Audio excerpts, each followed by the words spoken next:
Hello guys, welcome back to Rama Reza Family.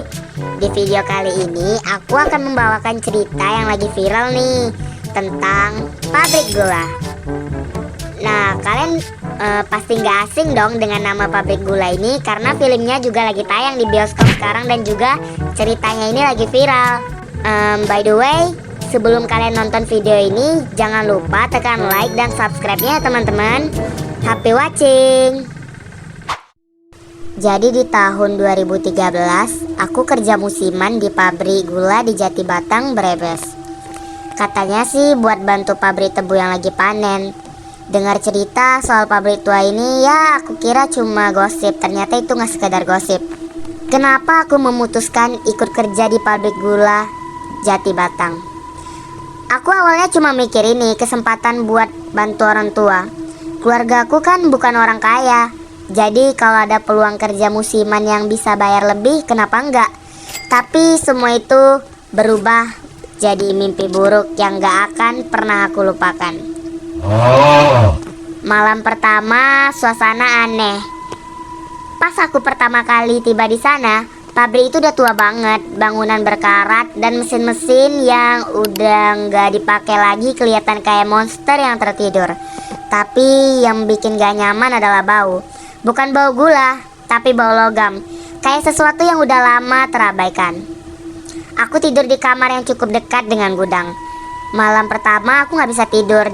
Tiba-tiba terdengar suara pelan seperti nyanyian, tapi bukan lagu Indonesia, kayak lagu Belanda zaman dulu. Awalnya aku pikir itu cuma halusinasi, tapi makin lama aku sadar suara itu datangnya dari luar kamar. Saat aku intip lewat jendela, aku lihat sosok perempuan berbaju putih. Langkahnya pelan dan wajahnya tertutup oleh bayangan rambut panjang. Aku ngikutin sosok itu keluar, tapi pas aku sampai luar dia menghilang. Aku berlari ke arah gudang, tapi aku cuma ketemu bayangan hitam melintas cepat. Aku bingung, takut, dan gak bisa bilang apa-apa ke teman. Takut dianggap aneh. Hari pertama bekerja berjalan seperti biasa, tapi makin lama hal-hal aneh mulai terjadi. Mesin-mesin penggiling yang udah lama mati tiba-tiba nyala sendiri. Kadang kalau lewati lorong, aku bisa dengar suara bisikan pelan dari dalam ruangan yang gelap. Aku coba untuk tetap fokus kerja, tapi pikiran mulai terganggu. Ada rasa seperti diawasi.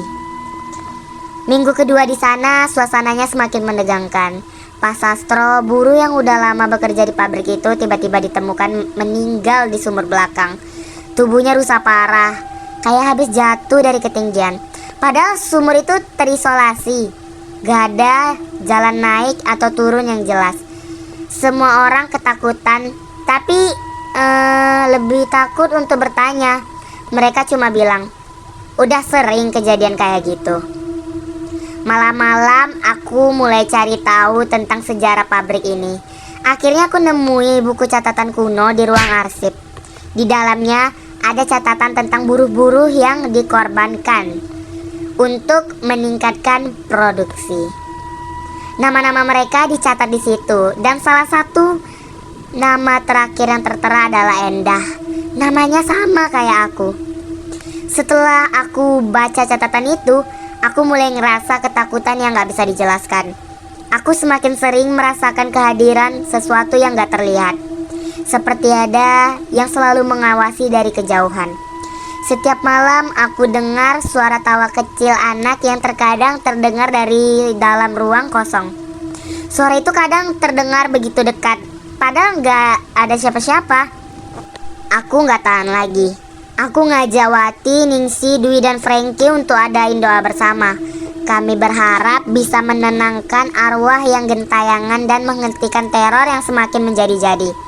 Malam itu kami berkumpul di ruang sentral, menyalakan lilin dan mulai membaca doa. Tapi semakin kami berdoa, semakin aneh rasanya. Lilin-lilin mulai mati sendiri, suara langkah kaki terdengar keras seolah ada yang mendekat.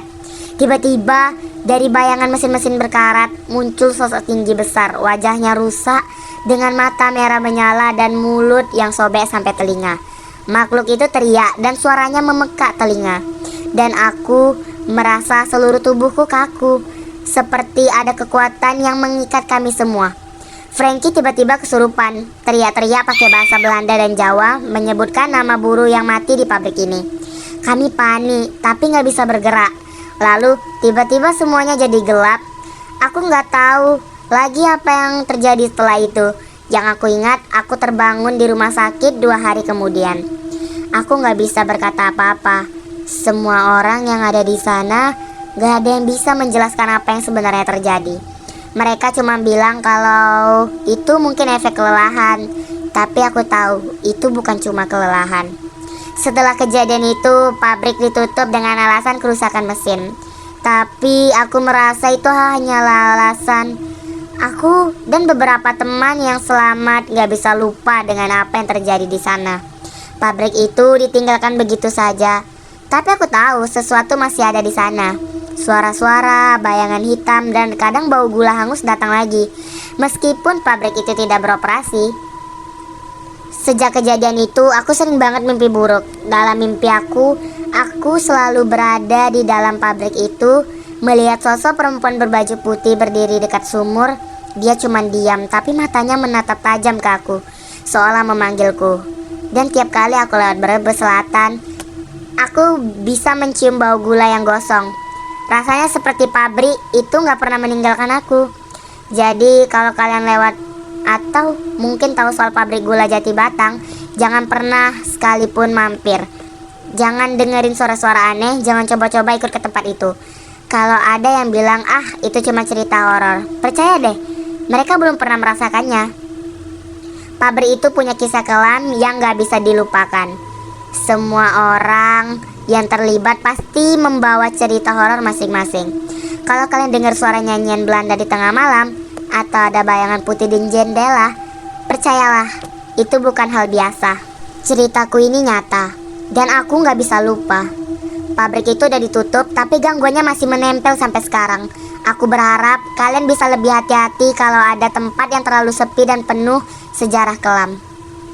Nah guys, jadi itu tadi cerita tentang pabrik gula.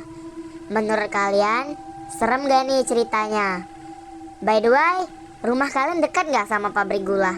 Kalau dekat, jangan lupa komen ya. Thanks for watching.